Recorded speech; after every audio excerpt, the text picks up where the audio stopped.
Welcome to the Genius Factory. Enjoy the video. You'll start by confirming prerequisites so nothing blocks access. Sign into Chrome with the Google account you'll use for YouTube Studio and make sure Chrome is updated. Outdated builds often break site features. Once signed in, enable cookies and allow pop-ups for YouTube. Com in Chrome settings so Studio can open dashboards and panels. Now open a new tab and type YouTube. Make sure you see your avatar in the top right. This ensures the next step takes you directly into Studio without hiccups. You now perform the action to enter Studio.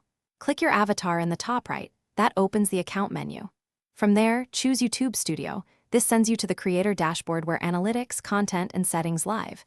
If you prefer a separate window, use Shift+Click to detach Studio from your main YouTube tab. Make sure the URL reads Studio. YouTube. And that your channel name appears. If the dashboard loads slowly, wait a few seconds. Studio compiles data before rendering.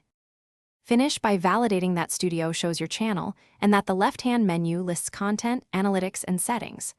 Open content to confirm video listings and analytics to ensure graphs render.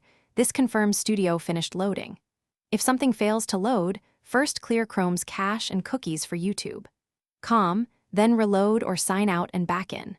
If that still fails, disable extensions that block scripts or network requests. They commonly prevent dashboard widgets from loading. Thanks for watching. If you found this helpful, don't forget to like and subscribe.